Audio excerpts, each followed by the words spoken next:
Hello बच्चों, चलिए प्रश्न पढ़ते हैं। सल्फर ट्राइऑक्साइड सल्फ्यूरिक अम्ल बनाने के लिए जल में प्रत्यक्ष रूप से नहीं घुलती है, क्योंकि हमें यहाँ पर प्रश्न के चार विकल्प दिए हुए हैं। ए SO3 अम्ल बनाने के लिए जल से क्रिया नहीं करता है। बी SO3 को जब जल में घोला जाता है तो H2SO3 में ऑक्सीकृत हो जाता है। सी यह सल्फ्यूरिक अम्ल के घने कोहरे को जन्म देता है, जिससे संगनित करना कठिन होता है। डी सल्फर ट्राइऑक्साइड अपनी सहसंयोजी प्रकृति के कारण जल में अविलेय है। तो चलिए अब हम प्रश्न की मुख्य अवधारणा देख लेते हैं। तो यहाँ पर हमारे प्रश्न की मुख्य अवधारणा क्या होगी? जब हम सल्फर ट्राइऑक्साइड SO3 हमारा क्या होता है? सल्फर ट्राई, इसमें जो है 3 ऑक्सीजन होते हैं, इसलिए इसे कहते हैं सल्फर ट्राई ऑक्साइड।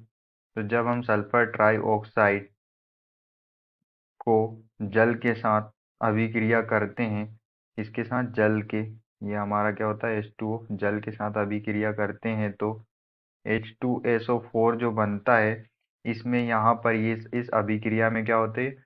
उष्मा, इस अभिक्रिया में उष्मा क्या होती है? मुक्त होती है। और उष्मा जिस अभिक्रिया में मुक्त होती है वो कौन सी अभिक्रिया होती है? उष्माक्षेपी अभिक्रिया होती है। और उष्माक्षेपी अभिक्रिया होती है, इसलिए इसमें क्या होती है? उष्मा मुक्त होती है। और उष्मा मुक्त होने के कारण यहाँ पर H2SO4 जो होता है वो क्या क्या होता है? घने कोहरे को जन्म देता है। घने कोहरे को जन्म देता है या उत्पन्न करता है। घने कोहरे को जन्म देता है या फिर उत्पन्न करता है। और घने कोहरे को संघनित करना क्या होता है? कठिन होता है। जो घने कोहरे को संघनित करना क्या होता है? कठिन होता है। संघनित करना कठिन होता है।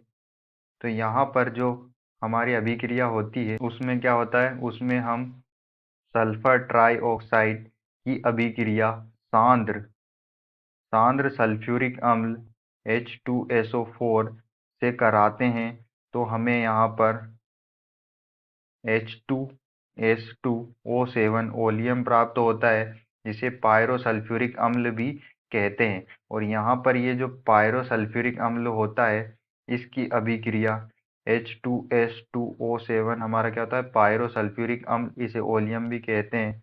इसे ओलियम ओलियम भी कहते हैं। इसकी अभिक्रिया जब हम जल से कराते हैं तो हमें यहाँ पर H2SO4 के 2 अणु प्राप्त होते हैं। हमें यहाँ पर क्या प्राप्त होता है? सल्फ्यूरिक अम्ल प्राप्त होता है। तो इसलिए हमने यहाँ पर देखा कि हम जो है सल्फर ट्राइऑक्साइड की प्रत्यक्ष रूप से वाटर से अभिक्रिया नहीं कराते। हम पहले इसकी अभिक्रिया सांद्र सल्फ्यूरिक अम्ल से कराते हैं, जिससे हमें ओलियम पायरोसल्फ्यूरिक अम्ल मिलता है। और फिर हम पायरोसल्फ्यूरिक अम्ल की अभिक्रिया वाटर जल से कराते हैं, जिससे हमें सल्फ्यूरिक अम्ल के 2 अणु प्राप्त होते हैं। तो हमने देखा कि जब हम सल्फर ट्राइऑक्साइड की अभिक्रिया जल से प्रत्यक्ष रूप से नहीं कराते, क्योंकि जो सल्फ्यूरिक अम्ल बनता है उसमें उष्मा मुक्त होती है और उष्माक्षेपी अभिक्रिया होती है। तो इससे क्या होता है? घने कोहरे को जन्म देता है हमारा सल्फ्यूरिक अम्ल। और घने कोहरे को संघनित